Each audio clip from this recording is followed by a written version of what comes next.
విషయాలు కలిపి మర్చిపోయాను. మాకు కోస్టల్ ఉంది, ఫిషర్మెన్స్ ఉన్నారు, వాళ్ళకి కనీసం ఇల్లు కట్టాలన్నా సరే ఫారెస్ట్ ల్యాండ్ కింద చూపిస్తుంది. ఇల్లు ఇవ్వలేని పరిస్థితిలో ఉన్నాం.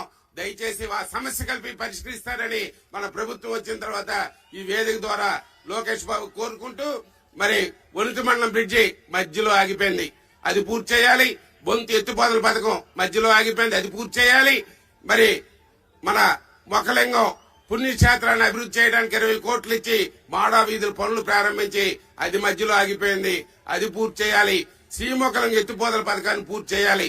ఏవైతే ఈ నర్సన్నపేటలో మనం ప్రారంభించి ఆగిపోయిన పనులు పూర్తి చేయడమే కాకుండా మడపాము లుకలాముల దగ్గర ఎత్తుపోతల పథకాలు కొత్తవి మంజూరు చేసి ఈ ప్రాంతాన్ని సస్యశ్యామలం చేయాలని ఈ వేదిక ద్వారా మన యువ నాయకులు లోకేష్ బాబుకి కోరుకుంటూ, మన యువ నాయకులు మరి మన కింజరాపు రామ్మోహన్ నాయుడు గారు మాట్లాడతారు.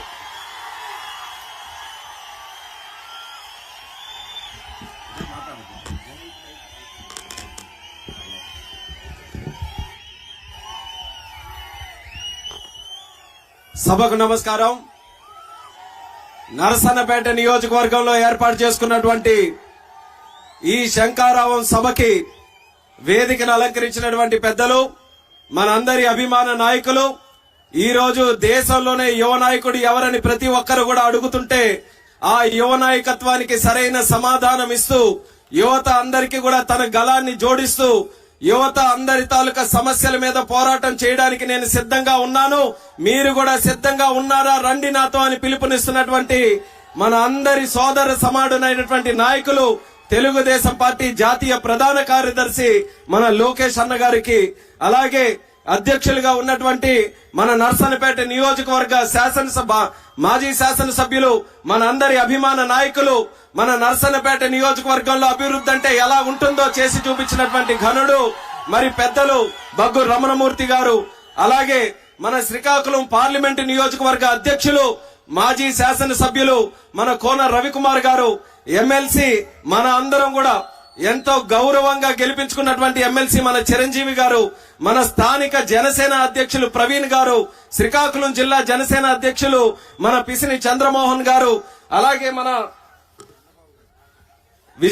విశాఖపట్నం వెస్ట్ నుంచి విచ్చేసినటువంటి ఎమ్మెల్యే గన్నబాబు గారు, అలాగే మన దామచర్ల సత్య గారు, ఈ యొక్క కార్యక్రమానికి విచ్చేసినటువంటి నరసన్నపేట నలుమూలల నుంచి విచ్చేసినటువంటి మా తెలుగుదేశం పార్టీ కార్యకర్తలకి, పసుపు సైన్యానికి, సోదర సోదరిమల్లికి, జనసేన కార్యకర్తలకి అందరికీ కూడా మరొక్కసారి నా హృదయపూర్వకమైనటువంటి నమస్కారాలు తెలియజేసుకుంటున్నాను.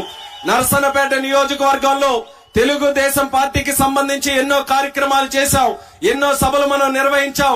కానీ నా భూతో నా భవిష్యత్తు అన్న విధంగా ఈ రోజు కదలి వచ్చినటువంటి తెలుగుదేశం పార్టీ కార్యకర్తలందరినీ కూడా చూస్తుంటే రేపు తెలుగుదేశం పార్టీ తాలూకా గెలుపు ఖచ్చితంగా నర్సన్నపేటలో మనం చేసి తీరుతున్నామన్నది మా కార్యకర్తల తాలూకా ఉత్సాహం చూస్తుంటే ఈ రోజు తెలుస్తుంది. ఆ ఉత్సాహాని కోసమే, మీలో మరింత ఉత్తేజం నింపడం కోసమే మన అన్న లోకేష్ అన్న గారు మన దగ్గరికి రావడం జరిగింది. మొన్ననే యోగలం పాదయాత్ర జరుగుతున్నప్పుడు మన ఉత్తరాంధ్రలో ఎంతో ఆరాటంతో మనం ఎదురు చూశాం. రాష్ట్రమంతా కూడా తిరుగుతున్నారు. కుప్పంలో మొదలైంది, చిత్తూరు, అనంతపూర్, రాయలసీమ తిరుగుతూ, మరి ఒక పక్కన ప్రకాశంతో తిరుగుతూ, మళ్లీ ఉభయ గోదావరి జిల్లాలు దాటుకొని ఉత్తరాంధ్ర ఉద్యమాలకి పురిటి కట్టైనటువంటి ఉత్తరాంధ్రలో మన ఇచ్చాపురంలో మనకి ఎండ్ చేసుకుంటే మనమందరం కూడా ఆయనతో కలిసి నడిచే అవకాశం దక్కుతుందని కార్యకర్తలుగా మనం అందరం కూడా ఎంతో ఆరాటంతో ఎదురు చూశాం. కానీ ఈ దుర్మార్గుడు జగన్మోహన్ రెడ్డి వల్ల మధ్యలో కాస్త గ్యాప్ వచ్చింది. మన నాయకుడు మరి నారా చంద్రబాబు నాయుడు గారిని అక్రమంగా అరెస్టు చేయడంతో ఆ బాధ్యతలన్నీ కూడా మళ్లీ లోకేష్ అన్న గారు తీసుకొని ఒక 2 నెలలు బ్రేక్ తీసుకోవడం వల్ల పాదయాత్ర పూర్తిగా ఇచ్చాపురం వరకు రాకపోయినా ఆయన కార్యకర్తలందరికీ కూడా మాటిచ్చాడు, లోకేష్ గా నేను రాష్ట్రమంతా కూడా తిరుగుతాను, ప్రతి కార్యకర్త కూడా కలుస్తాను, ప్రతి కార్యకర్త కూడా నేనున్నాననే భరోసా ఇస్తాను. ఆ మాట మీద నిలబడి ఈ శంకారావం సభతో ఈ రోజు మన అందరి దగ్గరికి వచ్చినందుకు మా నరసన్నపేట కార్యకర్త